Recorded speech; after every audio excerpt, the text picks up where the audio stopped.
উনি সর্বশেষ বলেছিলেন বাংলাদেশে কেউ আমাদেরকে চোখ রাঙাবেন না। হ্যাঁ, সমালোচনা করেন গঠনমূলক, আমরা মেনে নেব, চুমা দেব, কিন্তু কেউ নিজেদেরকে প্রভু ভেবে আমাদের উপরে চোখ রাঙাবেন না। আমরা কারো চোখ রাঙানি সহ্য করি? বলেন বলেন। এই কোরআনের আয়াতের সাথে যদি এই দেশে কোনো দলের বাস্তবতা মিলে যায়, আপনি অস্বীকার করতে পারবেন যে না এটা তো মেলে না, আপনি জোর করে বাদ দিতে পারেন না। আপনি দেখেন আজ এই দেশে একামতে দিনের দ্বারা তার দায়িত্ব পালন করে নিজের ভাইয়ের সাথে ওই রকম মিল নেই একামতে দিনের কর্মীদের ভেতরে যেই মিল আছে।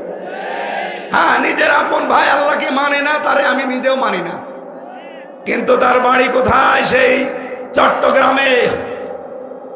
এই লোকটা যেহেতু একামতে দিন প্রতিষ্ঠা করার আন্দোলনে আছে, সে আমার আপন ভাইয়ের চাইতেও আমার কাছে আপন। এই কথা বলেন না কেন?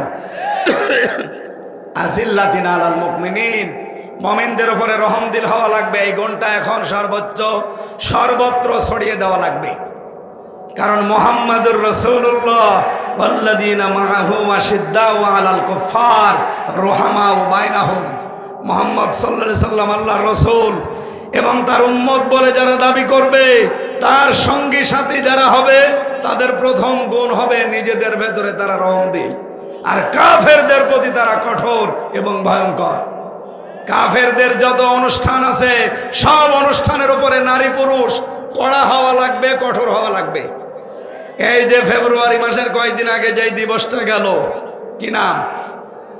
বিশ্ব ভালোবাসা দিবস। এই মাই আর তাদ্দাম ইনকম এই শব্দের ব্যাখ্যায় আমি পড়েছি, ইরতেদাদ মানে পরিবর্তন করা, ইরতেদাদ মানে ফিরে যাওয়া, ইরতেদাদ মানে হক থেকে বাতিলের দিকে চলন্ত অবস্থায় চলে যাওয়া। সুতরাং আল্লাহর নামকে যারা পরিবর্তন করে দিয়েছে তাদের নিয়ে আসা দিবস এই 14 ফেব্রুয়ারি। শফিক রেহমান, এই লোকটার নাম ছিল শফিক রহমান। ইংল্যান্ড থেকে এই বিশ্ব ভালোবাসা দিবস আমদানি করেছিল। সাংবাদিকরা প্রশ্ন করছে, স্যার আপনার নাম তো শফিক রহমান, রেহমান করেন কেন? উনি বলছে, দেখো রহমানের ভেতরে মৌলবাদের গন্ধ পাওয়া যায়, এই জন্য আমার নাম আমি কেটে পরিবর্তন করে পাল্টিয়ে রেহমান দিয়েছি। বাংলার মুসলমানের রেকর্ড হচ্ছে, এটা সারা দেশে ছড়াই।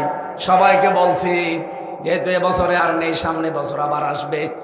আলহামদুলিল্লাহি রাব্বিল আলামিন, ওয়াসসালাতু ওয়াসসালামু আলা রাসূলিহিল আমিন ওয়া আলা আলিহি ওয়া সাহবিহি ওয়া আতবাইহি আজমাইন, লাইলা ওয়া নাহারান ফিত তারফাইন।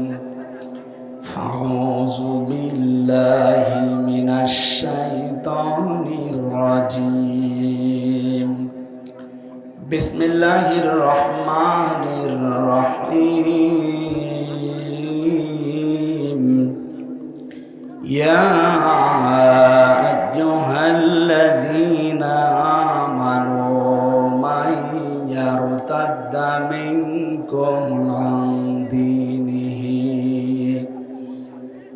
আন দীনিহি ফাসাউফা ইয়াতিল্লাহু বিকওমিন ইউহিব্বুহুম ওয়া ইউহিব্বুনাহু আযিল্লাতিন আলাল মুমিনিনা আ'ইজ্জাতিন আলাল কাফিরিন ইউজাহিদুনা ফি সাবিলিল্লাহি ওয়া লা ইয়াখাফুনা লাওমাতা লাইম।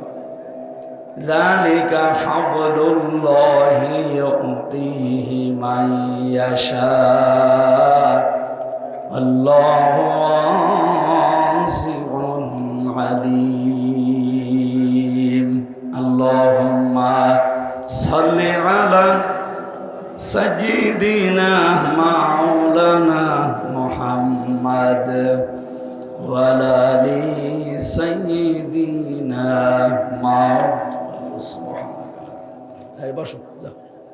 আলহামদুলিল্লাহ। প্রাণপ্রিয় জেলা কুষ্টিয়া, কবরহাট হাই স্কুল ময়দানে ইসলামী সমাজ কল্যাণ পরিষদের উদ্যোগে আয়োজিত 3 দিন ব্যাপী 17তম বাৎসরিক, যদিও 16 বছর বন্ধ ছিল, নাকি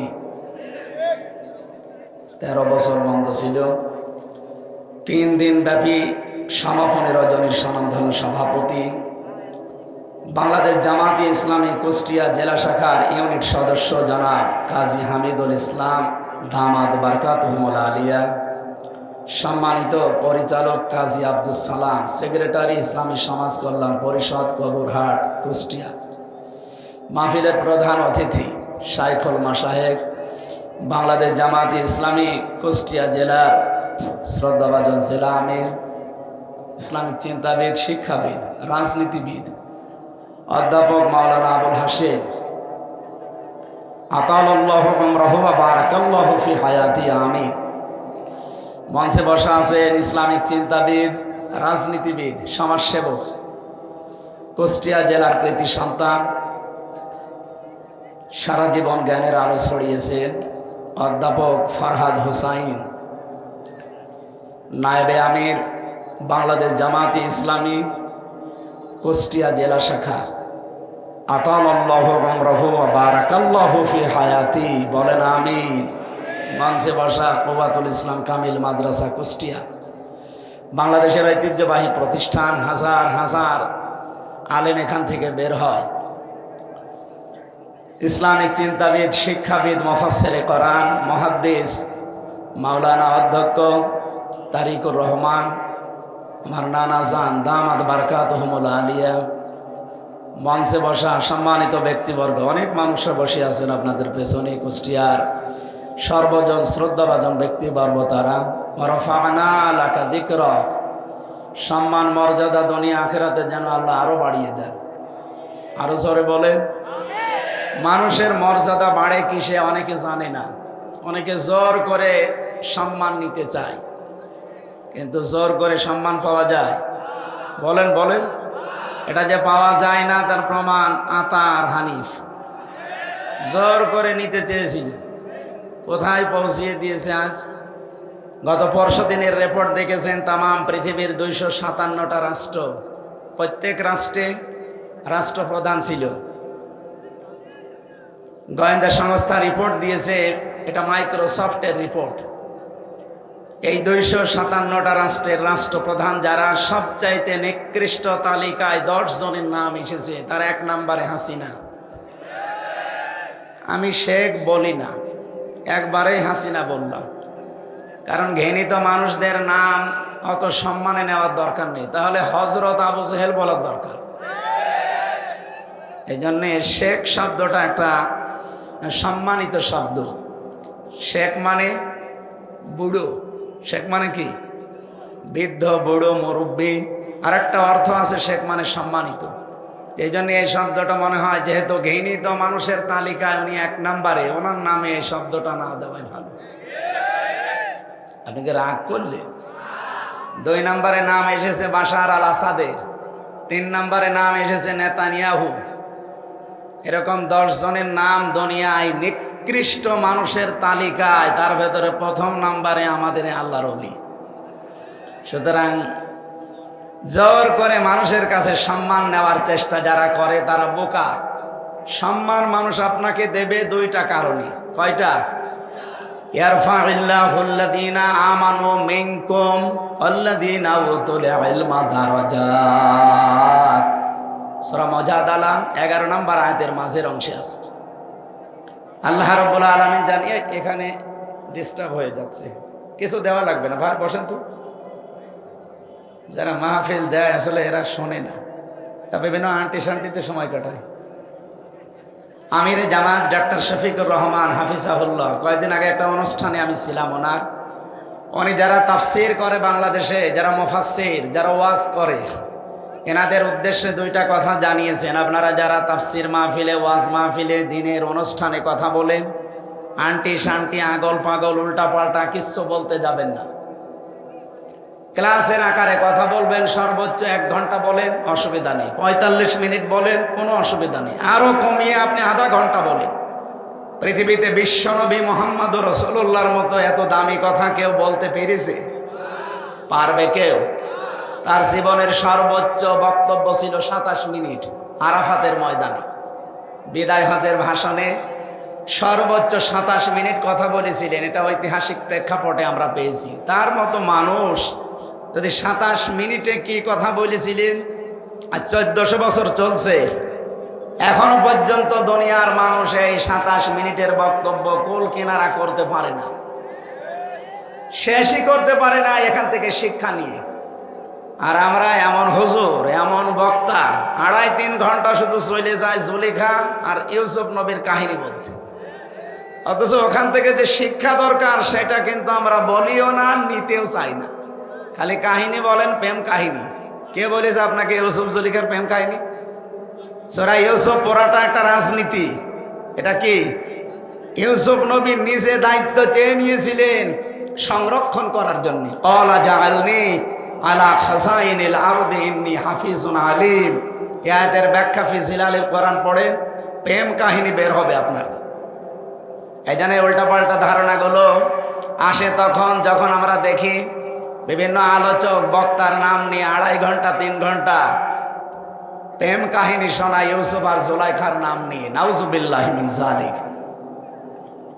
আমরা ওই দিন থেকে শুরু করে চেষ্টা চালাই আমাদের সর্বোচ্চ মুরব্বী অভিভাবক ওনার কথাকে সামনে রেখে আমি যতটুকু বলি, আল্লাহর প্রশংসা খুব বেশি হলো 1/2 মিনিট, রাসূলের প্রশংসা 10-15 সেকেন্ড, এরপরে আমরা মূল কথায় চলে যাই। এটা আমার মনে হয় এইভাবে আসালি পাসালি দিয়ে সময় নষ্ট না করে আল্লামা সাঈদী সাহেবের ওই ঐতিহ্যটা ধরে রাখা দরকার এই তাফসির মাহফিলগুলোতে। সর্বোচ্চ মাগরিব থেকে এশা পর্যন্ত একজন তুলে দেবেন, এশার নামাজ পড়ে প্রধান বক্তা তুলে দেবেন। আপনারা দাওয়াতও নিয়েছিলেন এই কথা বলে, কিন্তু কথা রাখেননি। আমি কখন এসে বসে আছি আপনারা জানেন? এই যে সময়টা নষ্ট করলেন, আমি এই সময় পড়তে পারতাম না। ডাক্তার আমারে বলেছে রাত 10টার পরে জেগে থাকবেন না, তাহলে মাথার এই যে পাশে যে ড্যামেজ হয়ে গেছে ওটা আবার সমস্যা হয়ে দেখা দেবে। কুষ্টিয়ার অনুষ্ঠানগুলো নিতে চায় না, আরও এই কারণে। গ্রামের ফকির ভিক্ষা পায় না, বাংলায় কথা নেই। আমি বাইরের জেলায় গেলে একটু দাপট দেখাতে পারি, কিন্তু এখানে আসলে তো বিড়াল হয়ে যায়। আপনারা যা বলেন তাই করা লাগে না। আগামী থেকে এটা আর হবে না, এই সিস্টেম পাল্টাতে হবে। আমার অধ্যক্ষ সাহেব বলছিলেন আসার পরে যে সিস্টেমগুলো আসলে পাল্টানো দরকার। কেন এত রাত করা লাগবে?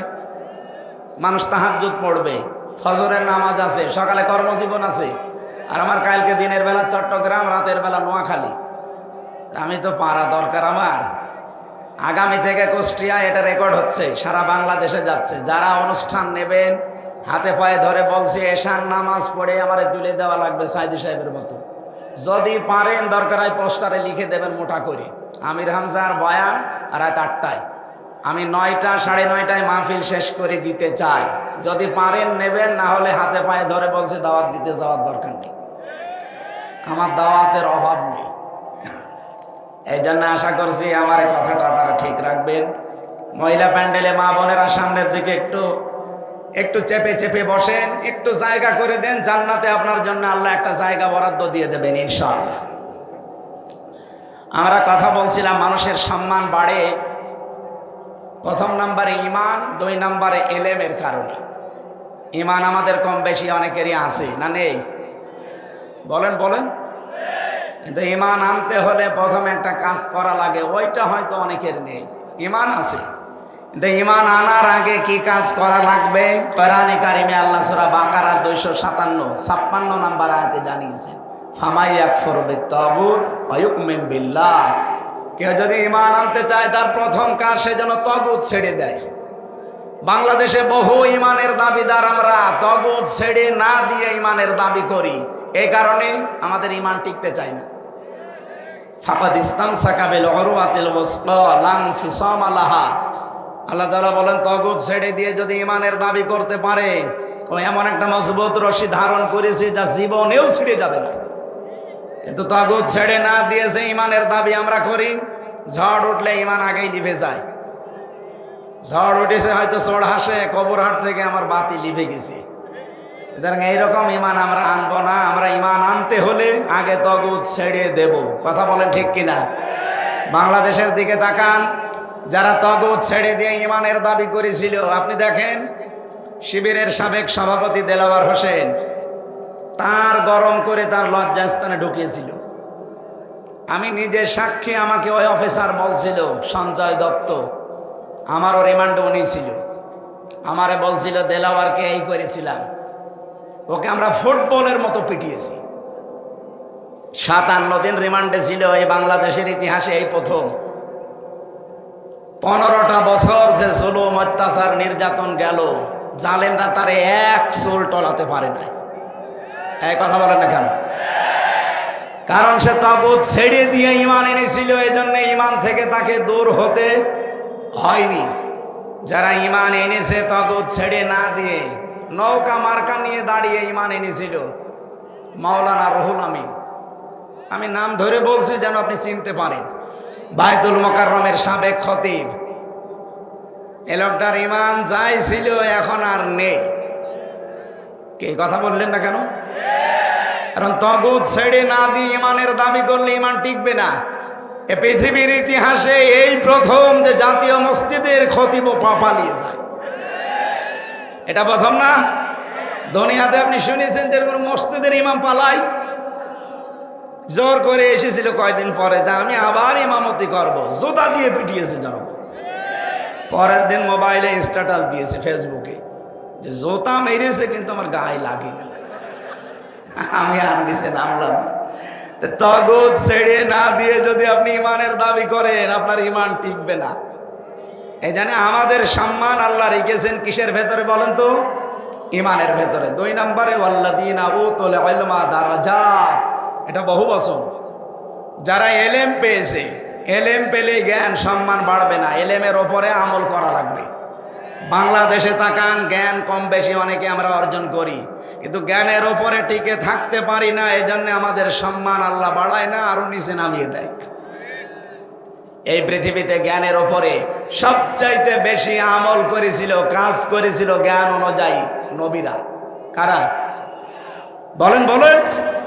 আপনি 2 জন নবী ছাড়া বাকি কোন নবী দেখাতে পারবেন যে পৃথিবীতে তারা লাঞ্ছনা গঞ্জনা অপমানের শিকার হয়নি? হয়েছে এই কারণে তারা জ্ঞানের উপরে সর্বোচ্চ আমল করেছিল। এই জন্য আল্লাহ আফসোস করেছেন তার বান্দাদের উপরে, ইয়া হাসরাতান আলাল ইবাদ মা ইয়াতিহিম মির রাসূলিন ইল্লা কানু বিহি ইস্তাহজিউন। সূরা ইয়াসিনের 30 নম্বর আয়াত। আল্লাহ বলেন আমার আফসোস, আমার আক্ষেপ, এমন কোন নবী রাসূল দুনিয়ায় পাঠালাম না যার সাথে সমসাময়িক মানুষেরা ঠাট্টা বিদ্রুপ করে না, উপহাস করে না। বলেন তো নবীদের চরিত্র খারাপ ছিল? বলেন বলেন। একটাই কারণ, তারা তাদের জ্ঞান অনুযায়ী আমল করেছিল। এই কারণে আল্লাহ দারাজাত, দিন যত যায় নবীদের সম্মান মর্যাদা আল্লাহ বাড়াতেই থাকে। এই জন্য প্রথমে আল্লাহ আরম্ভ করেছেন আয়াতটা ইয়ারফা দিয়ে। রাফা ইয়ারফা, এটা মোজারে, বর্তমান ভবিষ্যৎ, প্রেজেন্ট ফিউচার। সুতরাং ইমান আনার পরে যদি এলেম অনুযায়ী জ্ঞান অনুযায়ী আপনি আমল শুরু করেন, দিন যত যাবে আপনার মর্যাদা সম্মান আল্লাহ দুনিয়ায় বাড়াতেই থাকবে। শুধু বাড়াবে না, বাড়াতেই, আরো জোরে বলেন, বাড়াতেই থাকবে। এই জন্য যে যার যা ইমান আছে এবং যার যা আমল আছে ওই অনুযায়ী আল্লাহ তার সম্মান মর্যাদা যেন আরো বাড়িয়ে দেন। সকলে বলেন আমিন। সামনে বসা মুসলমান ভাইরা, পর্দার আড়ালের সম্মানিতা মা এবং বোনেরা, প্রশাসনের ভাইরা, প্রাণ প্রিয় কুষ্টিয়াবাসী, আল্লাহর দরবারে শুকরিয়া জানাচ্ছি। 3 দিন 13-14 বছর পরে হলেও কোরআনের আলোচনা এখানে হচ্ছে। যারা বুঝে হোক না বুঝে হোক বন্ধ করে রেখেছিলেন, আল্লাহ যেন তাদের হেদায়েত দেন। বলেন আমিন। আগামীতে কিয়ামত পর্যন্ত কোরআনের অনুষ্ঠান, কোরআন প্রচারে, কোরআন প্রসারে, কোরআন কায়েমে কোনো বাধা আসুক, এটা আমরা আর দেখতে চাই না। এই কথা বলেন না কেন? সেই সংক্রান্ত আয়াত আজকে আমরা পড়েছি সূরা মায়েদার 54 নম্বর আয়াত। এটাকে সামনে নিয়ে বাস্তবতার নিরিখে তাফসীর আকারে কথা বলার চেষ্টা চালাবো ইনশাআল্লাহ। আমাদের শরীরের ভেতরে 17টা জিনিস এমন আছে যা একজনের সাথে আর একজনের মিল নেই। আমার চামড়ার সাথে ষাঁড়ের চামড়া মনে হয় একরকমই দেখা যাচ্ছে, কিন্তু ষাঁড়ের চামড়া কেটে যাক, ফেটে যাক, ছিঁড়ে যাক, আমার চামড়া কেটে লাগিয়ে দেবেন, পছন্দ হবে। লাগবে তো নাই, আরো পছন্দ হবে। হ্যাঁ, ওনার শরীরে আমার শরীরে ৯,৭৬৮ প্রকার চামড়া আছে। যে কোনো চামড়া আপনি লাগিয়ে দেবেন, কেটে ভালো হয়ে যাবে। এটার দ্বারা এটাই বোঝাতে চেয়েছেন, আমি হাদিসের ব্যাখ্যা বলছি। আল্লাহ রাব্বুল আলামিনের আয়াত হচ্ছে ওয়ালা তাজিরু ওয়াজিরাতু বিজরা উখরা, কিয়ামতে কেউ কারো বোঝা বহন করবে না। এই আয়াতের ব্যাখ্যায় একটা হাদিস এসেছে, এটা তাফসিরে হাক্কানিতে আছে। মুহাদ্দিসিন ইকরাম ব্যাখ্যায় লিখেছেন যে আমার চামড়া ওনার সাথে মেলে না, পছন্দ ধরে লাগিয়ে দিলে কিয়ামতের দিন উনি আমার পাপের বোঝা বহন করে নিয়ে বেড়াবে। এই কথা আমাকে উনি শোনায়। ওই কথা আমি শুনি আর বিশ্বাস করে বসে আছে যে না, চিন্তা নেই, বাবা আছে। উনি একটা ভণ্ড আর এটা একটা পাগল। এই কথা বলেন না কেন? এরকম বহু ভণ্ড দেশে নেই। কারো উপরে ভরসা করা যাবে না, নিজের কাজের উপরে ভরসা করে থাকা লাগবে। যতটুকু কাজ কারবার করেন ওইটার উপরে ডিপেন্ডেন্ট হবেন, কারো উপরে ভরসা করে কোনো লাভ নেই। কি কথা বললেন না কেন? উম্মিহি ওয়া আবি, আয়াতের ব্যাখ্যা এসেছে সন্তান তার মায়ের কাছে 500 বছর পড়ে থাকবে পা ধরে, 500 বছর, একটা নেকির কারণে। নবীজি বলেন 500 বছর পরে ওর মুখের ওপরে লাথি দিয়ে বলবে কিসের সন্তান দাবি করো, দুনিয়ায় আমার বিয়েই হয়নি। এই জন্য আমার চামড়ার সাথে ওনার চামড়ার মেলে না। ওনার ওপরে ভরসা করে আমার কোনো লাভ আছে? যতটুকু পারবেন কিয়ামতে বোঝা বহন করতে অতটুকু পাপ করে দুনিয়া থেকে যান। অবশ্য ঠিক ঠিক আছে, করেন আপনি। আপনি যতটুকু সহ্য করতে পারবেন, মাথার উপরে বোঝা, পাপের বোঝা, ততটুকু করবেন। ঠিক আছে, এটা তো ঠিক আছে। আল্লাহ আমাদের এমন এমন কাজে আঞ্জাম দেওয়ার যেন তৌফিক দেন, আমরা যেটা বহন করতে পারি ওই পরিমাণে ভালো কাজ আমরা করতে চাই। অন্যায়গুলো দুনিয়া থেকে আমরা মাফ করে নিতে চাই। বলেন আমিন। আপনারা জানেন গতকাল পরশুদিন, আজকে তো 19 তারিখ, 18 তারিখে মনে হয়, গতকাল একজন নিরপরাধ মানুষের জন্য সারা বাংলাদেশে যেভাবে মানুষ রাস্তায় নেমেছিল, পৃথিবীর ইতিহাস তৈরি হয়ে গেছে। এই কথা বললেন না কেন? এটা কি টাকা পয়সা দিয়ে কেউ নিয়ে এসেছিল? না, কাউকে যাবার সময় 2 টাকা দেওয়া হয়নি, খাবারও দেওয়া হয়নি। এটা এসেছিল যারা রাস্তায়, সব এসেছিল ইমানের দাবিতে। 1500 বছর আগে হুদায়বিয়ার সন্ধির যে ঘটনা, সে জন্মের পর থেকে আমরা শুনি। এখানে একটা শিক্ষা আছে। 1399 জন মানুষকে নবীজি শপথ বাক্য পাঠ করাচ্ছিলেন। গতকালকে বিকাল 3টা থেকে সারা বাংলাদেশের প্রতিটি জেলায় উপজেলায় যেভাবে শপথ বাক্য পাঠ করিয়েছে অনেকের দায়িত্বশীলেরা, এই সিস্টেমটা নবী 1500 বছর আগে তিনি করে দেখিয়েছেন। তারাও এরকম এটিএম আজহারুল ইসলামের মতো একজন মানুষকে, নিরপরাধ নির্দোষ, তাকে আটক করে হত্যার মিথ্যা কথা ছড়িয়ে দিয়েছিল। তার নাম ছিল হযরত উসমান ইবনে আফফান রাদিয়াল্লাহু তাআলা আনহু। নবীজি কথাটা শোনার পরে বললেন, আমার সাথে এখনো 1399 জন আছে। হুদায়বিয়া নামক যে জায়গাটা আমি হাত ফেলে দিলাম, তোমরা এই 1399 জন আমার হাতের ওপরে হাত লাগাও। সবাই হাত দিয়েছে। রব্বুল আলামিন সঙ্গে সঙ্গে জিবরাইলকে দিয়ে সূরা ফাতিহার 18 নাম্বার আয়াতটা নাযিল করলেন ওই জায়গায়, লাকাদ রাদিয়াল্লাহু আনিল মুমিনিন। আল্লাহ পাক বলেন লাকাদ রাদিয়া। রাদিয়া দিলেও কিন্তু অর্থ হয়ে যেত, এর আগে লাকাদ দিয়েছেন কেন? মুফাসসির বলেন আল্লাহ পাক গ্যারান্টি দিয়ে জানিয়েছেন, আমি কিন্তু রাজি হয়ে গেছি, না রাজি হব। মাঝি এটা পাস্ট, অতীতের শব্দ। আল্লাহ গ্যারান্টি দিয়ে বলছেন আমি রাজি হয়ে গেছি।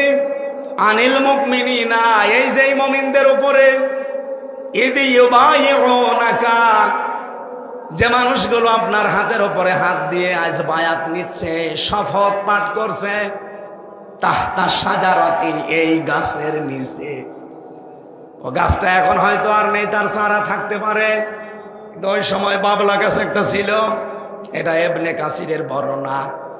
মুফাসসির বলেন যখন 1399 জন দুইটা ফরজ লঙ্ঘন করে একটা নিরপরাধ মানুষের মুক্তির জন্যে প্রতিশোধ নেওয়ার জন্যে তারা হাতের ওপরে হাত দিয়েছিল, একটা রোজা ভেঙে ফেলেছে আর একটা হজের এহরাম খুলে ফেলেছে। নবীজি বলেন পরে রোজা রেখে দেব, পরে হজ আবার করব, কিন্তু ওরা বিনা কারণে নির্দোষ একটা মানুষকে মেরে ফেললো আর আমরা বসে বসে দেখবো না?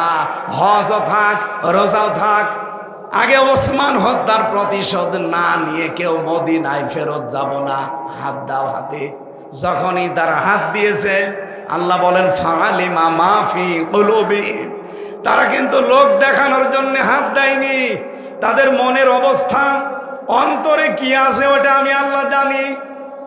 গতকাল সারা বাংলাদেশে এই নির্দোষ নিরপরাধ আজহারুল ইসলামের জন্য যারাই মুক্তির শপথ নিয়েছে, যারাই হাতে হাত দিয়ে শপথ বাক্য পাঠ করেছে মুক্তি দেওয়া লাগবে, তাদের মনের খবরও আল্লাহ জানে।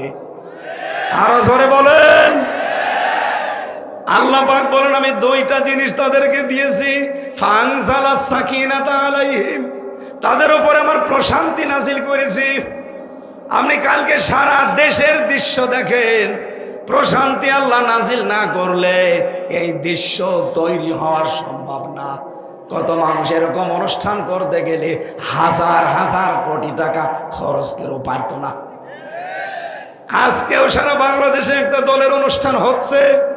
আমি আসার সময় কয়েকজনকে জিজ্ঞাসা করছিলাম, দিনের বেলা একটা অনুষ্ঠানে যাচ্ছিলাম, ওখানে যাওয়ার সময় একটা লোককে বললাম যে ভাই আপনারা এসেছেন আল্লাহর জন্যে? বলে কিসের হুজুর? আল্লাহর জন্য 300 টাকা পেয়েছি। কত? 300 টাকা দিয়ে স্যার এক বেলা খাবার, এই জন্য এরকম চিল্লাপাল্লা করছি। এরপরেও কত মানুষকে পাওয়া যাচ্ছে না, অথচ গতকালের দৃশ্যে 300 না 3 টাকাও কাউকে দেওয়া হয়নি। বাড়িতে যাওয়ার সময় অনেকে ফানজালাস সাকিনাতা আলাইহিম, মনে একটা প্রশান্তি নিয়ে বাড়ি গেছে।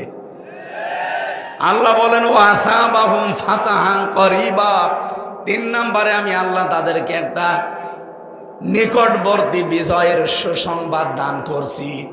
এই আয়াতটা পড়ার পরে ব্যাখ্যা দেখার পরে আমার মনে হচ্ছে ওই সময় 1500 বছর আগে কাফেররা এ ঘোষণা যেই শুনেছে যে মুহাম্মাদুর রাসূলুল্লাহ সাল্লাল্লাহু আলাইহি সাল্লাম 1399 জনকে হাতে হাত দিয়ে শপথ বাক্য পাঠ করাচ্ছে, ওরা ভয়তে ওসমানকে ছেড়ে দিয়েছে।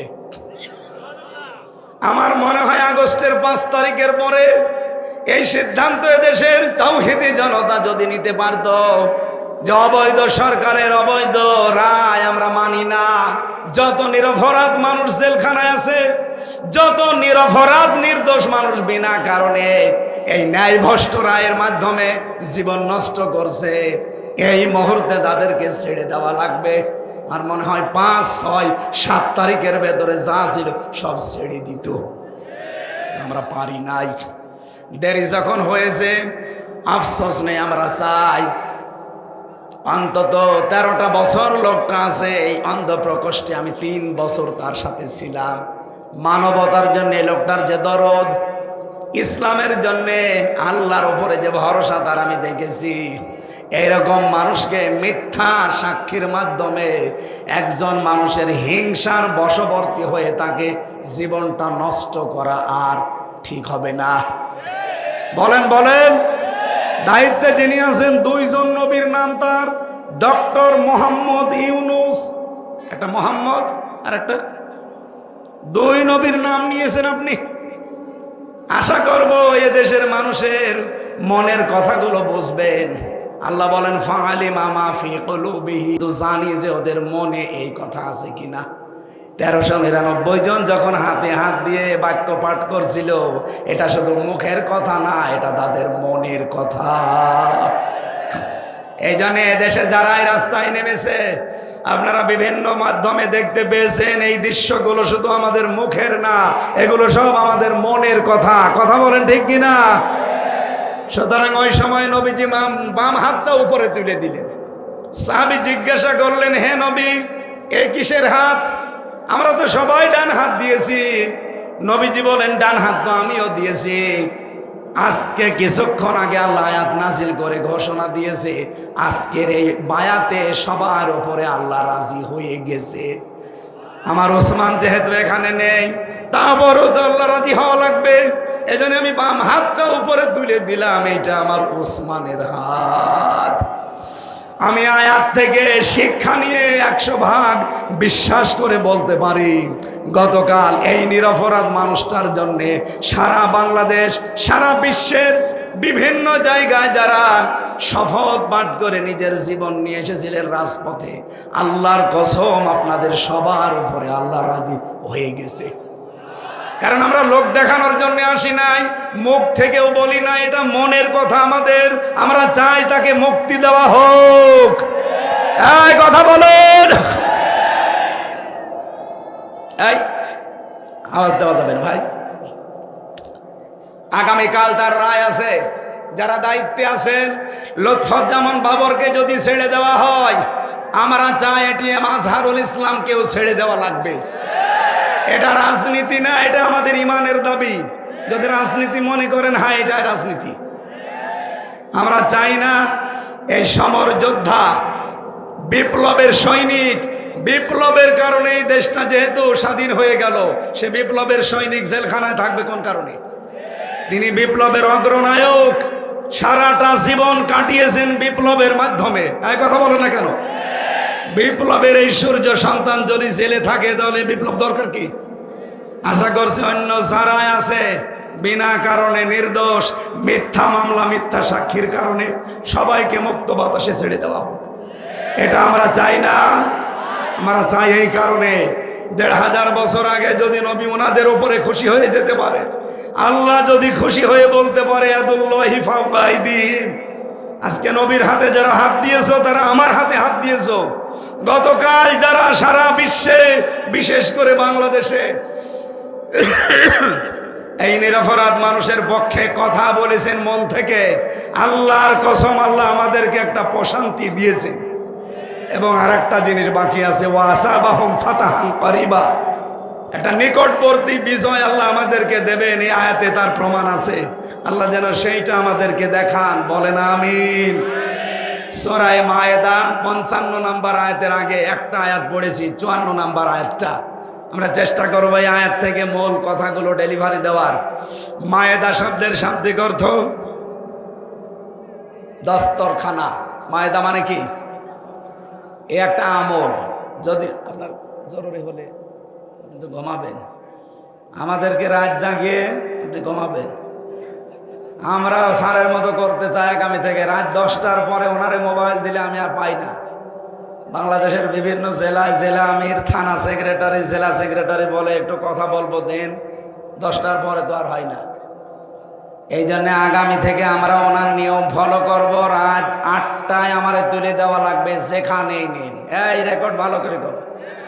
কি রেকর্ড করো? এটা ছাড়বা কাজ।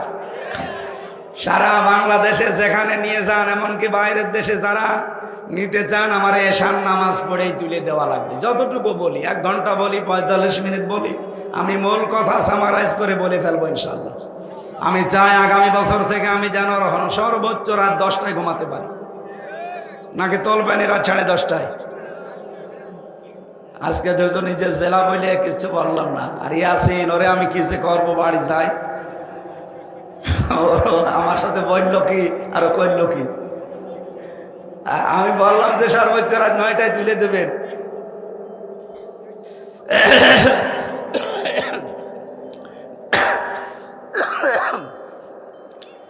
মায়েদা মানে দস্তরখানা। তামাম দুনিয়া আল্লাহ একটা দস্তরখানা বানিয়েছে। কথা বলেন না কেন? তামাম পৃথিবীটা একটা কি, সব জায়গায় খাবার ছড়িয়ে ছিটিয়ে আল্লাহ রেখেছেন। নবীজি আয়াতে তার একটা ব্যাখ্যা পড়েছি আমি, একটা হাদিস।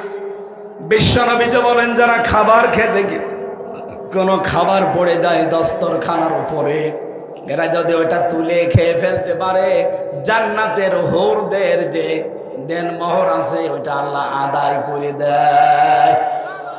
জান্নাত পাবেন কিনা কোনো গ্যারান্টি নেই, কিন্তু দেনমোহর আদায় হয়ে যাচ্ছে হুরদের। সুতরাং এই কাজটা আমরা যেন আর সামনে না ছাড়ি। আয় কথা বলছেন? হ্যাঁ, বিয়ে করার কথা শুনলে আমরা সবাই রাজি আছি। এদেশের বহু মানুষ নামাজের 13টা ফরজ জানে না, বিয়ে করা ফরজ এটা জানে। এটা জানে না। সূরা মায়েদার এই আমলটা আমি সহ যারা এসেছি, দস্তরখানা বিছিয়ে খাবার খাওয়া লাগবে, টেবিলে খান, কিছু পেড়ে নেবেন, কিছু পড়ে গেলে ওটা তুলে খেয়ে এই আমলটা যদি এখন থেকে চালু হয়, আমার আশা জান্নাত আল্লাহ দেবে। নাই তো হুর পাবো কোথায়? জান্নাতি যদি না দেয় তো হুর নেই, হুর না হলে দেন মোহর কিসের? এই জন্য আশা করছি এই আমলের মাধ্যমে জান্নাতও হবে, হুরও পাবো, দেন মোহর আদায় হবে ইনশাআল্লাহ। আজকের তেলাওয়াতকৃত আয়াত 120টা আয়াত আছে এই সূরায়, মাত্র একটা আয়াত পড়েছি, 54 নম্বর আয়াত। আজকের আলোচনার বিষয় ফিরে আসা।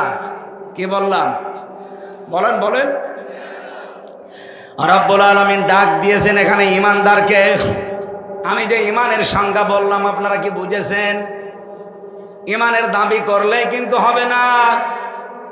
জাতীয় মসজিদের সাবেক খতিবেরও ঈমান ছিল, দেলাওয়ার ভাই শফিকুল ইসলাম মাসুদ ভাই এদেরও ঈমান ছিল, কিন্তু একজনের ঈমান উড়ে গেছে আর একজনের ঈমান বৃদ্ধি হয়েছে। কথা বলেন ঠিক কিনা? এখানে ঈমান আনতে হলে আগে তাগুত ছেড়ে দেওয়া ঈমান আনা লাগবে। আল্লাহ ওই রকম ঈমান আনার তৌফিক দেন, বলেন আমিন। ডাক দিচ্ছেন আল্লাহ, ইয়া আইয়ুহাল্লাযীনা আমানু, ওহে যারা ঈমানের দাবি করো, মাইয়ারতাদ্দা মিনকুম, তোমাদের ভেতরে যে ব্যক্তি ফিরে যাবে, আন দীনিহি, আমার দিন থেকে, ইসলাম থেকে, কোরআন থেকে, ফাসাউফা ইয়াতিল্লাহ, আল্লাহ বলেন অতি শীঘ্রই আমি তাদেরকে দেখাবো, বিকৌমি ইউহিব্বুহুম, এমন একটা জাতি তাদের উপরে আমি নিয়ে এসে দেব যারা আমি আল্লাহকে ভালোবাসে, ওয়া ইউহিব্বুনাহু, আমি নিজেও তাদেরকে ভালোবাসি, তারাও আমাকে ভালোবাসে। আদিল্লাতিন আলাল মুমিনিনা ইজ্জাতিন আলাল কাফিরিন। আর এই সমস্ত মানুষগুলোর ভেতরে কয়েকটা গুণ পয়দা হবে। এক নম্বরে গুণাবলী পাওয়া যাবে, তারা নিজেদের ভেতরে, মুমিনদের ভেতরে থাকবে রহম দিল, কোমল হৃদয়ের অধিকারী, আর কাফেরদের প্রতি হবে ভয়ঙ্কর এবং কঠোর। ইউজাহিদুনা ফি সাবিলিল্লাহ, তারা আল্লাহর রাস্তায় সংগ্রামকারী হবে, প্রচেষ্টা চালাবে। ইউজাহিদুনা ফি সাবিলিল্লাহি ওয়া লা ইয়াখাফুন, তারা ভয় করবে না লাউমাতা লাইম, কোন তিরস্কারকারীর তিরস্কারকে। যালিকা ফাদলুল্লাহ, আল্লাহ কিন্তু এই গুণাগুণ কাউকে দেয় না, দেয় তাদের যাদের উপরে আল্লাহর রহমত। যালিকা ফাদলুল্লাহ, এটা আল্লাহর দয়া অনুগ্রহ।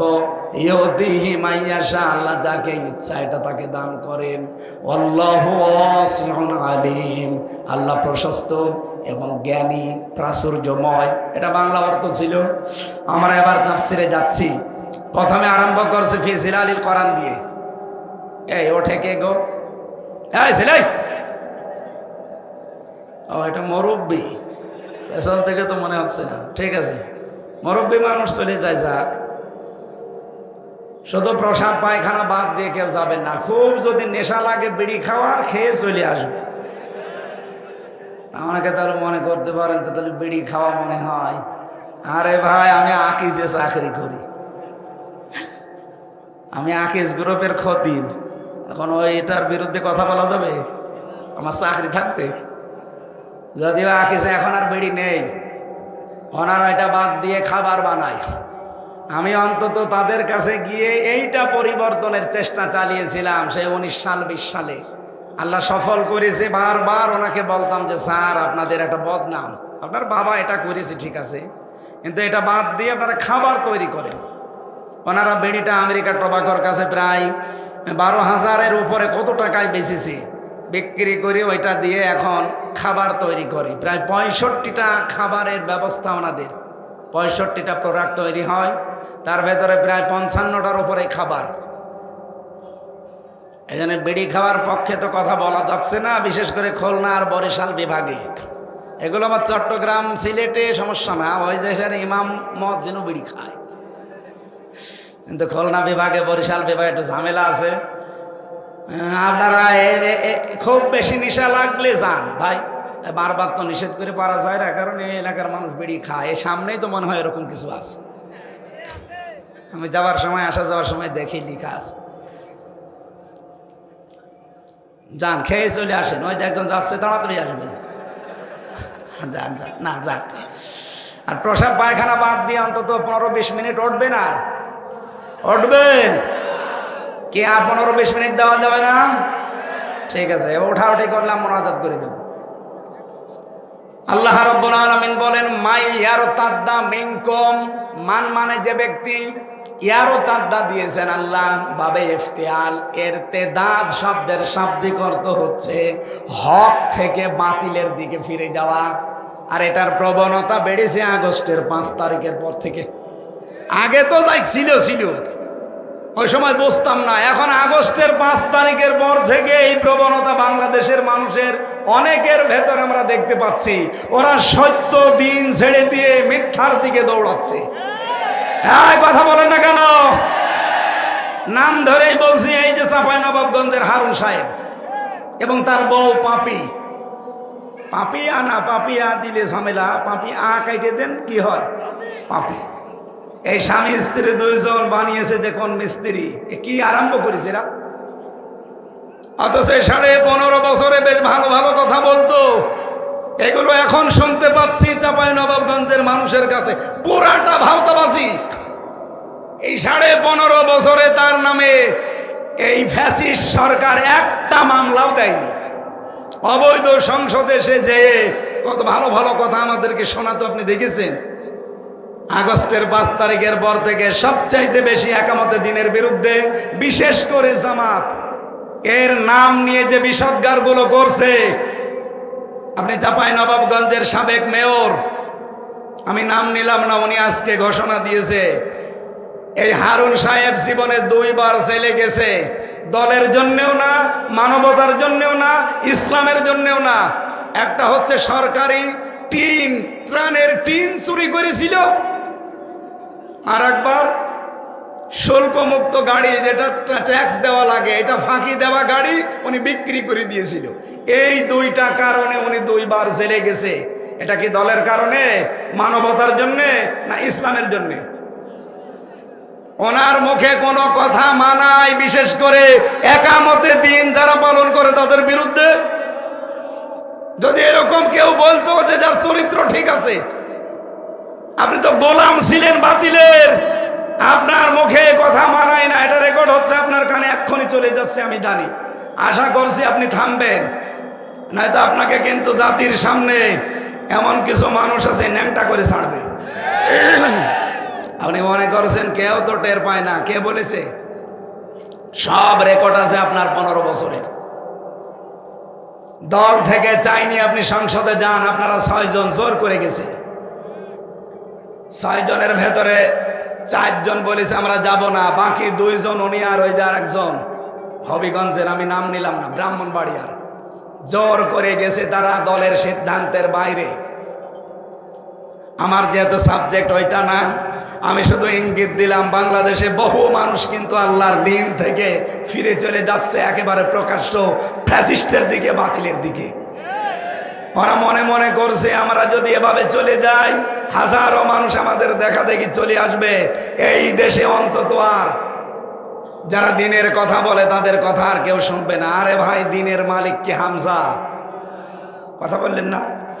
দিনের মালিক ইয়াসিন, দিনের মালিককে আমরা হচ্ছি দিনের খাদেম, কামলা। আমরা চেষ্টা করে যাব দিনের পক্ষে। এদেশে যদি কায়েম হয় দিন, ভালো, না হলে আমার কোনো লস নেই, ইয়াসিনেরও লস নেই। আমাদের বেতন আছে বিকাল 5টায়, বিকাল 5টা মানে জীবনের শেষ দিন। এই কথা বলেন না কেন? তা আপনি কি করলেন? আপনি বাধা দিয়ে টার্গেটে পড়ে গেলেন। দিনের মালিক যিনি, সে আল্লাহ। দিনের মালিক আবার বলেন তো হামজা কে? সুতরাং এদেশে যারা দিন বিরোধী তারা হামজা বিরোধী না, তারা সরাসরি আল্লাহ বিরোধী। আমার নিজের কোনো সম্পদ যদি আপনি মেরে কেটে নিতেন আমার রাগ হতো। আপনি তো সরাসরি বিরুদ্ধে আছেন আল্লাহর দ্বীনের, তার মানে আল্লাহর বিরুদ্ধে গেলে আল্লাহর রাগ হবে না? বলেন বলেন। আল্লাহর রাগ যদি হয় উনি তিনটি কাজ করেন, এদিকে তাকান।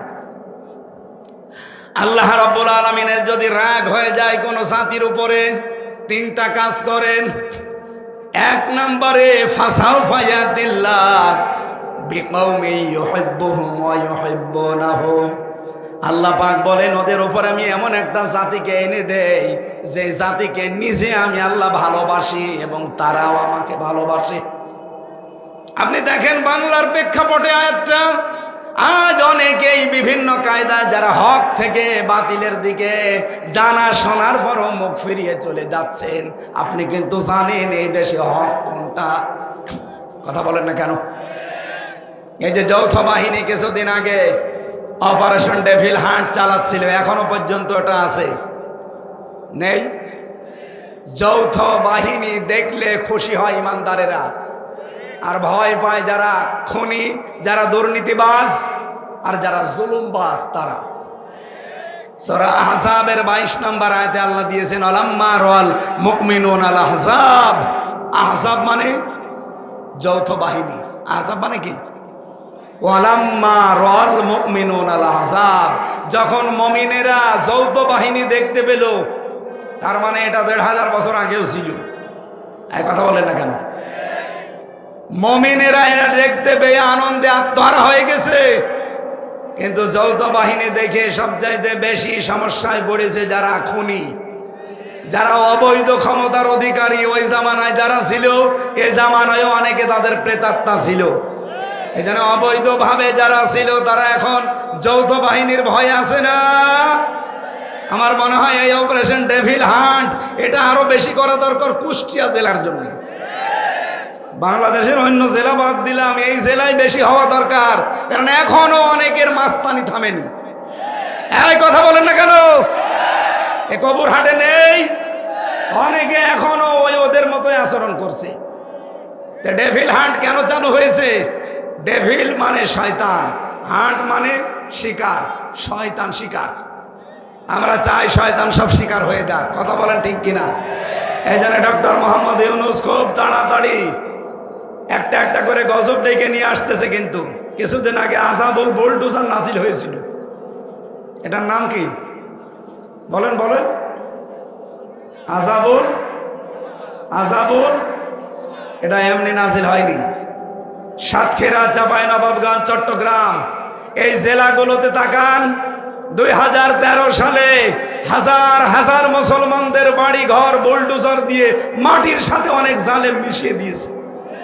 আল্লাহ সেই প্রতিশোধ নিয়েছে 25 সালে ফেব্রুয়ারির 5 তারিখে। এটা শুধু শেষ হয়ে গেছে তা না, এখনো সামনে যদি কেউ উস্কানি দেয়, আযাবুল বুলডোজার হয়তো নাজিল হবে না, ডেভিল হান্ট আসবে না, অন্য কোনো আযাব কিন্তু আবার সামনে চলে আসবে। এই জন্য আপনারা সাবধান হবেন, কারো উস্কানিতে পা দেওয়া, আরো বলেন উস্কানিতে পা দেওয়া। অনেকে পা দিচ্ছেন। যৌথ বাহিনী যদি ধরে না, পেছনে এমন ভাবে লাল করে দেবে বাদরের পেছনের মতো। গোপালগঞ্জে লাল করেছিল না কিছুদিন আগে? ওই সময় শুনতাম গোপালগঞ্জ থেকে ঢাকায় আসবে, বসে আসলে 300 টাকা, দাঁড়িয়ে আসলে 1000 টাকা। এটা যদি গোপালগঞ্জের জন্য হয়, গোপালগঞ্জ থেকে ঢাকা খুব বেশি দূরে না, আমাদের কুষ্টিয়া থেকে আরো দূরে, সুতরাং ঢাকায়ও যেতে পারবেন না। এমন লাল করবে, বসে গেলে 1000 টাকা, দাঁড়িয়ে গেলে 2000 টাকা। এই সিস্টেম যেন এ জেলায় আর না আসে, এই জন্য আমার মনে হয় কারো উস্কানিতে পা দেওয়া যাবে না, সতর্কতার সহিত কাটানো লাগবে দিন। আল্লাহর প্রথম সিদ্ধান্ত কি? 1 নম্বরে যারা আল্লাহর দিন থেকে ফিরে যেতে চায়, আজ বিভিন্ন ভণ্ড পীরের নাম নিয়ে নতুন নতুন ইসলামের নিয়ম বের করে মানুষকে আসল ইসলাম থেকে বের করে নিয়ে চলে যাচ্ছে। এক কথা বলেন, কথা বলেন। রাজনৈতিক দলের বহু নিয়ম নীতি আজ ইসলাম থেকে মানুষকে ডাক দিয়ে ফিরিয়ে তারা হক থেকে বাতিলের দিকে নিয়ে যাচ্ছে। আপনি জানেন যে দেশে হক কোনটা? এই পৃথিবীর ময়দানে আল্লাহর ভাষায় হক হচ্ছে তারা যাদেরকে দেখলে বাতিলেরা সবচাইতে বেশি ভয় পায়। বাংলাদেশে হাজারো দল আছে, হাজারো মত আছে। আপনি বলেন এই 54 বছরে বাতিলরা সবচাইতে বেশি ভয় পেয়েছে, নামে হোক বেনামে হোক, যাদের সেইটাই হক দল। এরপরও যদি কেউ না চিনতে পারেন, এদিকে আসেন, এমন জোরে কানের নিচে দেব টের পেয়ে যাবে। তাছাড়া কি আপনার তো বুখারী শরীফ দিয়ে হবে না, কোরআন শরীফ দিয়ে হবে না, বাকারি শরীফ লাগবে। অবশ্য ঠিক, এদিকে আসেন, আসেন, আপনাকে বাকারি শরীফ দিচ্ছি। আল্লাহ রাব্বুল আলামিন যেন তার আয়াতটা আমাদের এই বাংলাদেশের মানুষকে দেখাচ্ছেন, যারা আজ দিন থেকে ফিরে চলে যাচ্ছেন। আল্লাহ বলেন আমি তাদের উপরে এমন একটা জাতিকে নিয়ে আসব, এমন একটা কওমকে, দলকে আমি তোমাদের উপরে নিয়ে আসব, যারা আমি আল্লাহকে ভালোবাসে, আমি আল্লাহ নিজেও তাদেরকে ভালোবাসি। এখন এই দলটা কোনটা আপনি নিজে আয়াতের সাথে মিলান।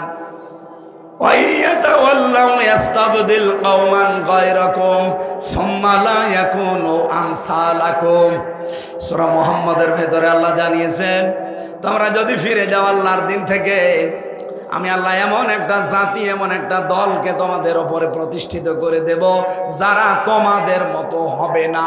বলেন সুবহানাল্লাহ। এই আয়াত থেকে প্রথম আমরা বের করলাম, আল্লাহ এমন একটা দল তৈরি করে দেবে যদি মানুষ আল্লাহর দিন থেকে ফিরে চলে যেতে চায়। সেই দল এই বাংলাদেশে এখনো আছে না নেই? যেটাই হোক আছে। আল্লাহ যেহেতু বলছেন একটা দল বানিয়ে দেব, কি হবে সেই দলের কাজ? আযিল্লাতিন আলাল মুমিনিন, তারা মুমিনদের প্রতি রহম দিল হবে, কমল হবে, স্নেহময় হবে, স্নেহশীল হবে। আইজ্জাতিন আলাল কাফিরিন, কাফেরদের প্রতি হবে তারা কঠোর এবং ভয়ঙ্কর। আমির জামাত ডক্টর শফিকুর রহমানের কালকের বক্তব্যটা এই আয়াতের প্রমাণ। তাই কথা বলেন না কেন? উনি সর্বশেষ বলেছিলেন বাংলাদেশে কেউ আমাদেরকে চোখ রাঙাবেন না। হ্যাঁ, সমালোচনা করেন গঠনমূলক, আমরা মেনে নেব, চুমা দেব, কিন্তু কেউ নিজেদেরকে প্রভু ভেবে আমাদের উপরে চোখ রাঙাবেন না। আমরা কারো চোখ রাঙানি সহ্য করি? বলেন বলেন। এই কোরআনের আয়াতের সাথে যদি এই দেশে কোনো দলের বাস্তবতা মিলে যায়, আপনি অস্বীকার করতে পারবেন না এটা তো মেলে না, আপনি জোর করে বাদ দিতে পারেন না। আপনি দেখেন আজ এই দেশে একামতে দিনের দ্বারা তার দায়িত্ব পালন করে নিজের ভাইয়ের সাথে ওই রকম মিল নেই একামতে দিনের কর্মীদের ভেতরে যেই মিল আছে। হ্যাঁ, নিজের আপন ভাই আল্লাহকে মানে না, তারে আমি নিজেও মানি না, কিন্তু তার বাড়ি কোথায়? সেই চট্টগ্রামে। এই লোকটা যেহেতু একামতে দিন প্রতিষ্ঠা করার আন্দোলনে আছে, সে আমার আপন ভাইয়ের চাইতেও আমার কাছে আপন। এই কথা বলেন না কেন? আযিল্লাতিন আলাল মুমিনিন, মুমিনদের উপরে রহম দিল হওয়া লাগবে। এই গুণটা এখন সর্বত্র ছড়িয়ে দেওয়া লাগবে। কারণ মুহাম্মাদুর রাসূলুল্লাহ ওয়াল্লাযীনা মাআহু আশিদ্দাউ আলাল কুফফার রুহামাউ বাইনাহুম, মুহাম্মদ সাল্লাল্লাহু আলাইহি সাল্লাম আল্লাহর রাসূল এবং তার উম্মত বলে যারা দাবি করবে, তার সঙ্গী সাথী যারা হবে, তাদের প্রথম গুণ হবে নিজেদের ভেতরে তারা রহমদিল, আর কাফেরদের প্রতি তারা কঠোর এবং ভয়ঙ্কর। কাফেরদের যত অনুষ্ঠান আছে সব অনুষ্ঠানের উপরে নারী পুরুষ কড়া হওয়া লাগবে, কঠোর হওয়া লাগবে। এই যে ফেব্রুয়ারি মাসের কয়েকদিন আগে যেই দিবসটা গেল, কি নাম? বিশ্ব ভালোবাসা দিবস। এই মাইয়ার তাদ্দা মিনকুম এই শব্দের ব্যাখ্যায় আমি পড়েছি, ইরতেদাদ মানে পরিবর্তন করা, ইরতেদাদ মানে ফিরে যাওয়া, ইরতেদাদ মানে হক থেকে বাতিলের দিকে চলন্ত অবস্থায় চলে যাওয়া। সুতরাং আল্লাহর নামকে যারা পরিবর্তন করে দিয়েছে তাদের নিয়ে আসা দিবস এই 14 ফেব্রুয়ারি। শফিক রহমান, এই লোকটার নাম ছিল শফিক রহমান। ইংল্যান্ড থেকে এই বিশ্ব ভালোবাসা দিবস আমদানি করেছিল। সাংবাদিকরা প্রশ্ন করছে, স্যার আপনার নাম তো শফিক রহমান, রেহমান করেন কেন? উনি বলছে, দেখো রহমানের ভেতরে মৌলবাদের গন্ধ পাওয়া যায়, এই জন্য আমার নাম আমি কেটে পরিবর্তন করে পাল্টিয়ে রেহমান দিয়েছি। বাংলার মুসলমানের রেকর্ড হচ্ছে, এটা সারা দেশে ছড়াই। সবাইকে বলছি, যেহেতু এবছরে আর নেই, সামনে বছর আবার আসবে। যেই লোকটা আমাদের আল্লাহর নাম পরিবর্তন করে রহমান থেকে রেহমান করতে পারে, তার নিয়ে আসা দিবস আগামীতে কোন মুসলমানের ছেলে মেয়েরা পালন করতে পারে? আরো জোরে বলেন, পারে না? ইসলামে দুইটা দিবসের বাইরে কোনো দিবস নেই। কি? ঈদুল আজহা, ঈদুল ফিতরের বাইরে কোনো দিবস আছে? কিসের প্রত্যাবর্তন দিবস, কিসের জন্ম দিবস, কিসের মৃত্যু দিবস? কোনো দিবস নেই। ঈদুল আজহা, ঈদুল ফিতর, শেষ। বাইরে যদি কোনো দিবস কেউ নতুন করে বানিয়ে পালন করে, ও যেন আল্লাহর রাসূলের চাইতে বেশি বোঝে। সুতরাং আগামী থেকে কোনো মৃত্যু দিবস পালনে দেশে আর হবে না। যদি মুসলমান নবীর উম্মত দাবি করে থাকে, কোনো জন্ম দিবস পালন আর, কোনো প্রত্যাবর্তন দিবস পালন আর, বলেন বলেন, কোনো দিবস নেই। দিবস পালন করলে আমি কত দিবস পালন করতে পারতাম আপনি জানেন? আমার জন্ম দিবস, মৃত্যু দিবস, জেল খাটা দিবস, জেল থেকে বের হওয়া দিবস, জেলে যাওয়া দিবস, বিয়ে করা দিবস, বিয়ে যেদিন হয়েছে ওই দিবস, বিয়ে খাওয়া দিবস, কত বিয়ে খেলাম। তাহলে বিয়ে খাওয়া দিবস পালন করলে প্রতিদিন পালন করা লাগবে। কোন দিবস আজকে থেকে আর নেই। ইসলামে যেটা নেই ওটা আমার বাবা বানালেও আমি মানি। আরো জোরে বলেন, মানি। এই জন্য আগামী থেকে রাসূলের উম্মত যেহেতু আমরা দাবি করছি, আল্লাহ আমাদেরকে একটা জিনিস দেখাতে চাচ্ছেন। সেটা এমন একটা দল আল্লাহর সামনে তৈরি করে দিতে চান, কারণ এদেশে অনেক মানুষ এখন ইসলাম থেকে মুখ ফিরিয়ে বুঝে হোক না বুঝে হোক নিচ্ছে। সে ধর্মীয় কায়দায় হোক আর জেনারেল কায়দায় হোক। এই কথা বলেন না কেন? আর আল্লাহ এরকম পরিস্থিতিতে যেহেতু কয়েকটা সিদ্ধান্ত নেন, তার ভেতরে এক নম্বরে তিনি একটা দল বানিয়ে দেন। সেই দলকে আল্লাহ বলেন আমি বিজয় করব। কাতাবাল্লাহু লা আগলিবান্না আনা ওয়া রুসুলি। আমি আল্লাহ লিখে দিলাম, লামে তাকিদ নুনে সাকিলা, অবশ্যই আমি আল্লাহ এবং আমার রাসূলের সাথে যারা আছে তারা বিজয়ী হবেই। এই আয়াতটা আমরা সামনে বাস্তব অবস্থায় দেখতে চাই কিনা? আরো জোরে বলেন, চাই কিনা? আল্লাহ যেন চর্ম চোখে আমাদের দেখায় যে আল্লাহর দল এদেশে বিজয় হয়ে গেছে। আরো জোরে বলেন, আল্লাহর দল কারা? যারা তিনটা কাজ করে। কয়টা? আপনি এবার দেখেন, এই দেশে এখন ৭২টার উপরে দল আছে, ৪৮টাই নিবন্ধিত দল, তো সেটা মিলে ৪৯টা। কিন্তু জালেমরা নিবন্ধনটা বন্ধ করে দিয়েছে। আমরা চাই এটা অতি শীঘ্রই ফেরত দেওয়া। হ্যাঁ, কথা বলেন না কেন? জালেমদের কোন চিহ্ন যদি দেশে না থাকে, সবই তো বিদায় নিচ্ছে। ৩২ বিদায় নিয়েছে, টঙ্গিপাড়াও বিদায় নিতে পারে। কথা বলেন না কেন? জালেমদের কোন দৃশ্য এই দেশে কেউ দেখতে চায় না।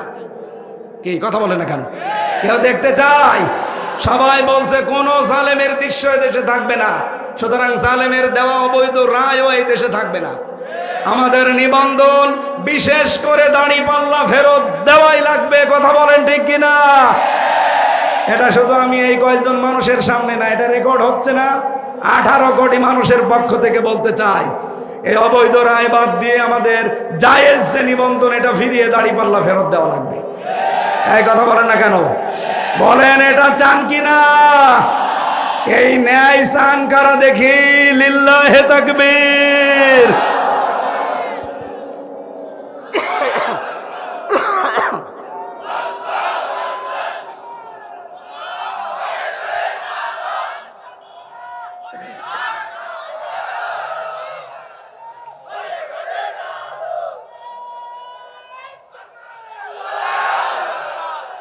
কুষ্টিয়াবাসী আল্লাহ রাব্বুল আলামিন যে দলটাকে তিনি পছন্দ করে দিন থেকে যারা ফিরে যায় তাদের উপরে তিনি বিজয় করবেন বলে ঘোষণা দিলেন।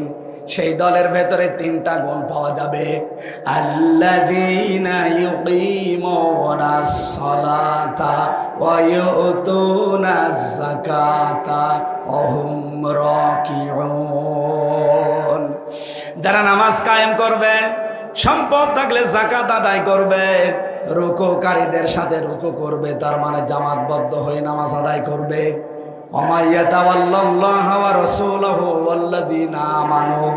যে ব্যক্তি আল্লাহ, তার রাসূল এবং ঈমানদার এই তিন গুণ বিশিষ্ট মানুষের দিকে ফিরে আসবে, এরা আল্লাহর সেনাবাহিনী। আল্লাহর, আরো জোরে বলেন আল্লাহর, আরো জোরে বলেন আল্লাহর। ফাইন্না হিজবাল্লাহি হুমুল গালিবুন। আল্লাহ পাক বলেন অবশ্যই আমি আল্লাহর দল বিজয়ী হবে। এই গ্যারান্টি কার? আল্লাহ কিন্তু ইন্না দিতে, ইন্না না দিলেও পারতেন। হিজবাল্লাহি হুমুল গালিবুন অর্থ হয়ে যেত, ইন্না দিয়েছেন গ্যারান্টি দেওয়ার জন্যে। সুতরাং আজকে থেকে আমরা যদি আল্লাহর দিকে, রাসূলের দিকে আর ওই তিনটা গুণ বিশিষ্ট ঈমানদারদের দিকে ফিরে আসতে পারি, আল্লাহর কসম এই দেশে ওই দল বিজয়ী হবে। এটা আমার কথা, আরো জোরে বলেন আমার কথা। আল্লাহর এই কথা আমরা সামনে দেখতে চাই না? তাহলে তিনটা গুণ যাদের ভেতরে আছে তাদের সাথে আপনাকে থাকা লাগবে। যারা নামাজ কায়েমের আন্দোলন করে এই দেশে, এদেশে বললাম না কত দল, সব দল নামাজ কায়েমের আন্দোলন করে না। কথা বলেন না কেন? কারণ নামাজ কায়েম এটা ব্যক্তিগত বিষয় না, এটা রাষ্ট্রের দায়িত্ব। সূরা হজ 41 নম্বর আয়াত, আল্লাযীনা ইম্মাক্কান্নাহুম ফিল আরদ আকামুস সালাহ। যাদেরকে আমি জমিনে শাসন ক্ষমতা দেব,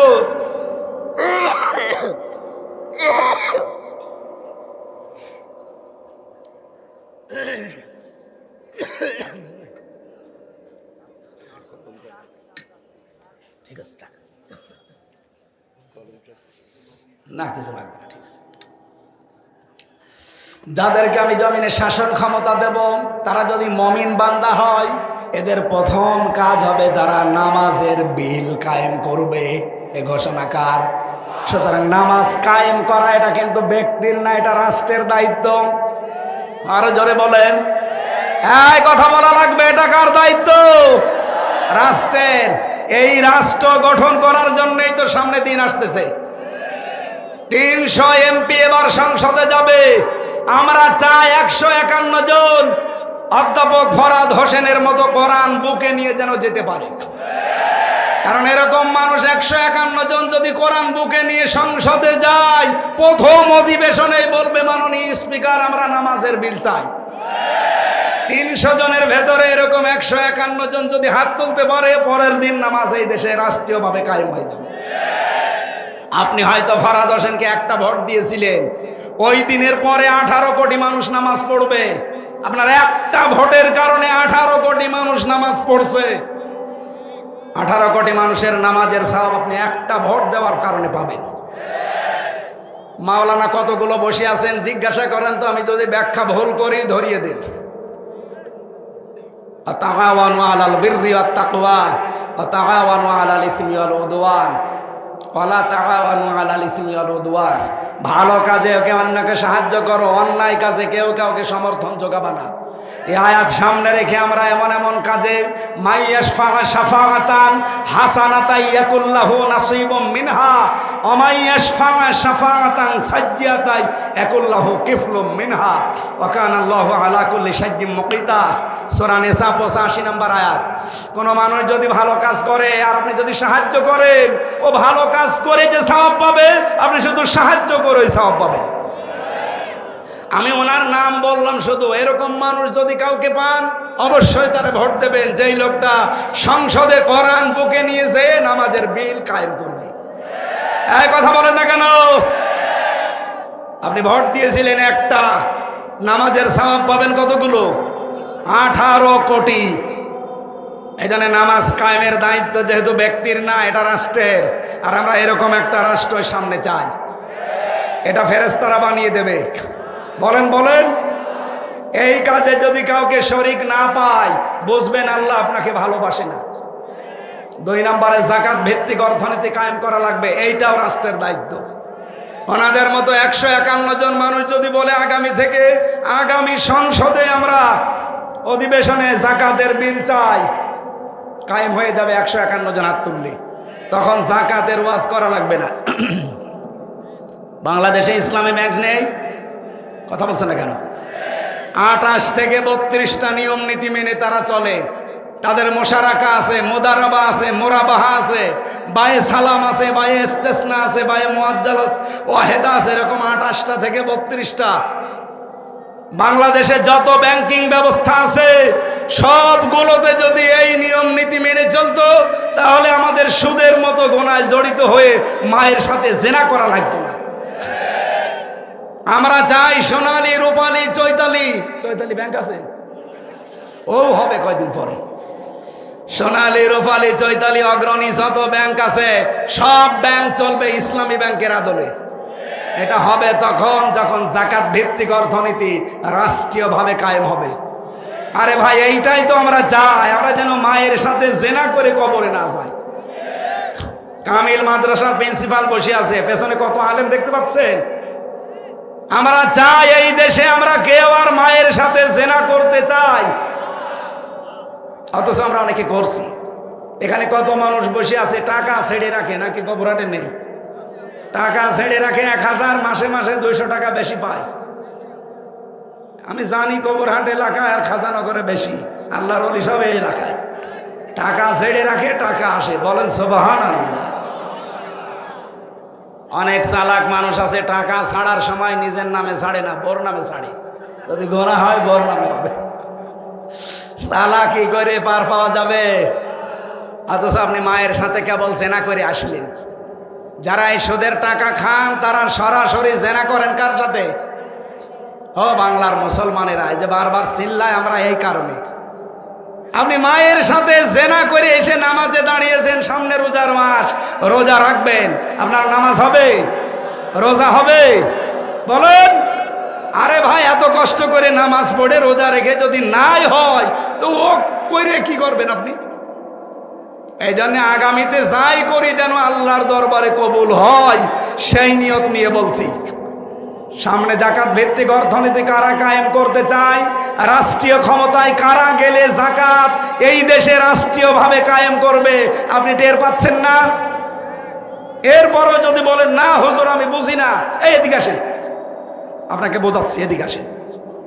ঝড়ে কোদাল ছাড়া আপনার হবে না। অহম রাকিউন, রুকুকারীদের সাথে যারা রুকু করে, যারা জামাতবদ্ধ হয়ে নামাজ আদায় করে, এমন দল আপনি করেন যে দলের জামাতবদ্ধ নামাজ তুরের কথা, নামাজই নেই। অথচ এই বাংলাদেশে বললাম 72টার উপরে দল আছে, একটা দল আপনি এমন পাবেন যেই দলে নামাজ একা পড়েন না জামাতে পড়েন, ওইটাও আপনাকে লিখে রাখা লাগবে, পরের মাসে ওইটা আবার দেখানো লাগবে। আর কথা বলেন না কেন? এরপরেও যদি কেউ খুশি না পান, আপনি আমার বাড়িতে যেন একা একা আপনাকে দেখাবো, এ জায়গায় বলা সম্ভব না। বলেন না আমি এখনো তো টের পাই না। বাংলাদেশে 72টার উপরে দল চলছে, একটা দলের কর্মসূচিতে নামাজ 5 ওয়াক্ত জামাতে পড়েন না একা পড়েন, এটা মানে কি লেখা লাগবে, পরের মাসে দেখানো লাগবে, ভুল হলে সংশোধন করে দেবে। আল্লাহর আয়াতের সাথে মিলে যাচ্ছে না যে যারা রুকুকারীদের সাথে রুকু করে, জামাতবদ্ধ হয়ে যারা নামাজ আদায় করে, এই 3টা গুণ যাদের ভেতরে আপনি পাবেন, এই মানুষগুলোর সাথে মিশে থাকবেন, কারণ এই মানুষগুলোকে আল্লাহর সামনে বিজয়ী করবে। আল্লাহর ঘোষণা মিথ্যা হওয়ার সম্ভাবনা আরো বলেন আছে। দুনিয়ার জীবনটা যেহেতু ধোঁকা, সত্যি কথা বলছি, কোরআন এই যে আমি মাথায় নিয়ে বলতে পারি, পৃথিবীর জমিন ধোঁকা, ধোঁকা এবং ধোঁকা। এটা জেলে 3 বছর থাকার পরে আমি আরো বেশি বুঝেছি। বিশেষ করে মা বাবা, স্ত্রী, সন্তান, সবগুলো ধোঁকা। আমি আমার বর নাম নিয়েই বলছি, যেহেতু রেকর্ড হচ্ছে। ম্যাডাম আবার আজকে থাকতে দেবে তো রাতে, ছাতা যাহাই হবে। ম্যাডামও আমার জন্য ধোঁকা। ও যতই ভালোবাসুক আমাকে, কোরআন বলেছে আমাল হায়াতুদ দুনিয়া ইল্লা মাতাউল গুরুর, পৃথিবীর সব কিছু ধোঁকা। কে বলছেন? ম্যাডামের নানা বসে আছে, ও বলে দেয় দিক কপালে যা আছে। আমি তো আজ রাতে থাকছি না, চলে যাচ্ছি চট্টগ্রামে। আমি এখন যদি এখনই মারা যাই, আজ রাতে ম্যাডাম আমার আর পাহারা দেবে না, বলবে 2-3 জন নিয়ে আসেন, নাই তো আমার ভয় লাগছে, জিন আসতে পারে। কথা বলছে না কেন? হয়তো 2-3 দিন পাগল হয়ে যাবে কান্নাকাটি করে, 7 দিন খাবার খেয়ে না খেয়ে কাটাবে। সন্তানাদি মা বাবা, আমারে ম্যাডাম সবই একই অবস্থা করবে। 40 দিন পরে দেখবেন যা স্বাভাবিক হয়ে যাচ্ছে। যেহেতু ওনার বয়স এখন বেশি না, আমার এখন 33, ওনার খুব বেশি হলো 26 হবে। এই জন্য ওনার মা বাবা তো আর রাখবে না, 4 মাস 10 দিন পরে দেখবেন আর একটা হামজা দেখে বিয়ে দিয়ে দেবে। কি এইটাই বাস্তবতা না? বলে নানারে জিজ্ঞাসা করেন করবে না ওনার নাতিরে, ওইটাই করবে। খুব বেশি হলো 5 থেকে 7 দিন তার সাথে সংসার করার পরে এ নানার কাছে কল দিয়ে বলবে, নানা ভালোই করেছেন বিয়ে দিয়ে, এখন যার সাথে দিয়েছেন ও হামজার চাইতে 100 গুণ ভালো। আমি কি বেশি বলছি না ঠিক বলছি? এইটা দুনিয়া ভাই, এইটার নাম দুনিয়া। সুতরাং কারো সুখের জন্যে, কারো হাসি খুশির জন্যে, আনন্দের জন্যে এমন কোনো কাজে হাত দেওয়া ঠিক না। বাবা শাহজালাল সব হালাল না।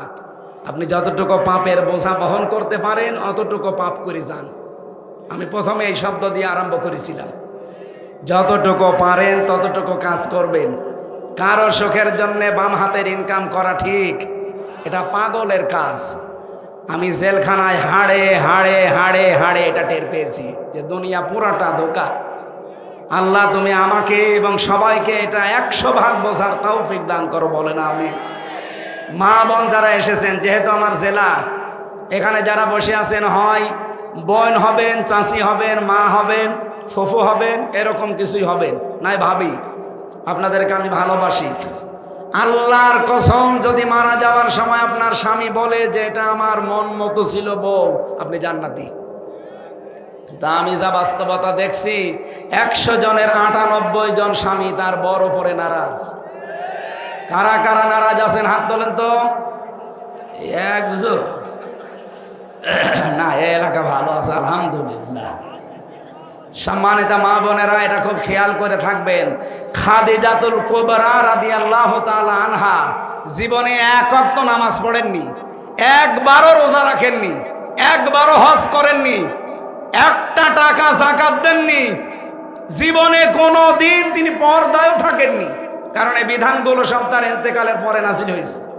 অথচ আল্লাহ তাকে জান্নাতে ঘর বানিয়ে জিবরাইলকে দিয়ে সুসংবাদ পাঠিয়েছেন সালাম দিয়ে। একটাই কারণ, তিনি তার স্বামীর পেছনে শ্রম দিয়েছিলেন, সব উজাড় করে দিয়েছিলেন স্বামীর জন্যে। আল্লাহ মেয়েদেরকে যেন খাদিজাতুল কুবরার মতো বানিয়ে দেন, বলেন আমিন। আরো জোরে বলেন আমিন।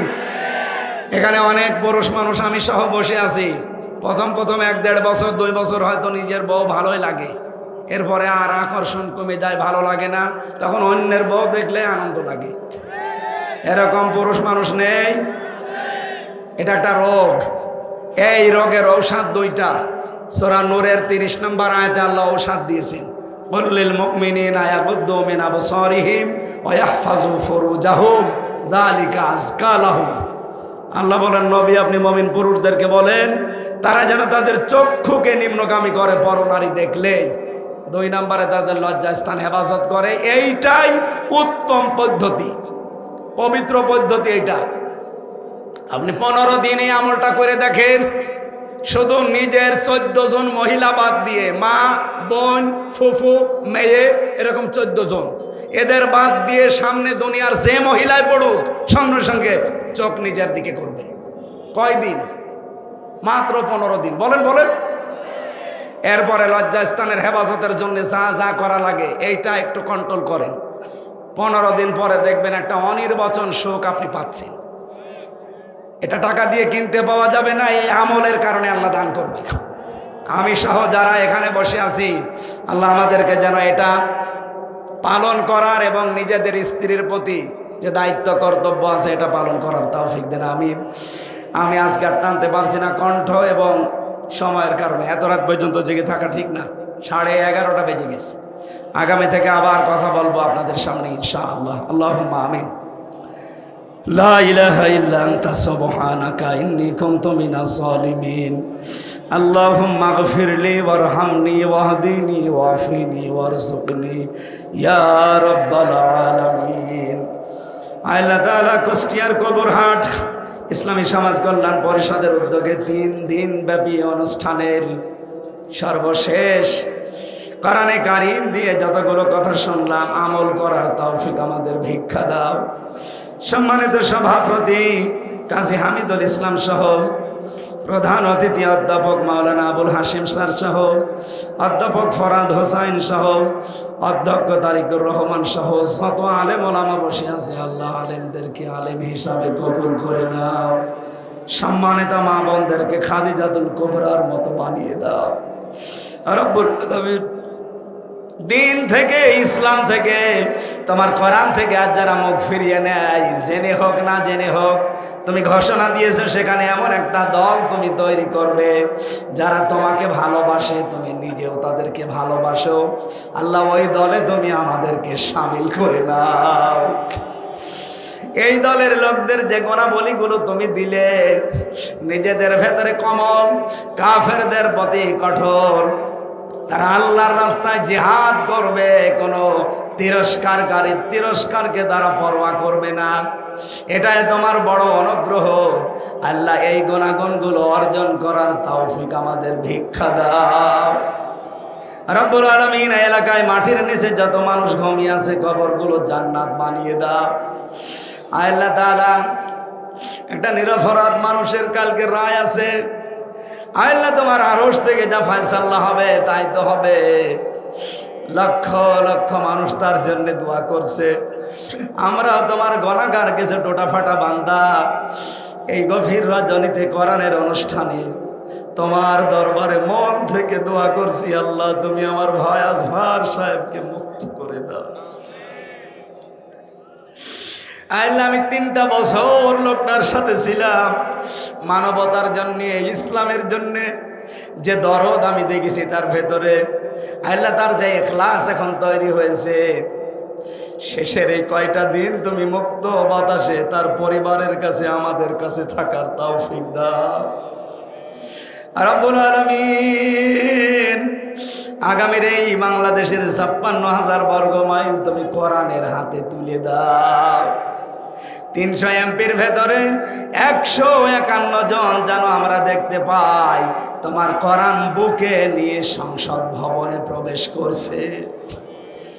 মা বোনদের ভেতরে যারা অসুস্থ আছে, শেফায়ে কামেলা আজলা দান করো। 3টা বছর জালেমের জেলখানায় এমন কোন টর্চার নেই যা আমার এই 3.5 হাত বডিতে ওরা করে নাই। মাথার চুল থেকে পায়ের তালু পর্যন্ত আমি কাপড় চোপড় খুলতে পারি না। যত অত্যাচার ওরা করেছে, আল্লাহ ওইগুলোকে তুমি শেফায়ে কামেলা আজেলা বানিয়ে দাও। আমার কণ্ঠটা তুমি কোরআনের জন্য ভিক্ষা দাও। আমার শরীরটাকে তুমি আগের অবস্থায় ফিরিয়ে দাও। এ মাহফিলের ইসলামী সমাজ কল্যাণের সম্মানিত সভাপতি মাওলানা সাইফুদ্দিন, তোমার আলেম বান্দাকে মঞ্জুর করো। মাওলানা ইয়াসিন এখানে কথা বলেছে, তার কথা আমলের তৌফিক দাও।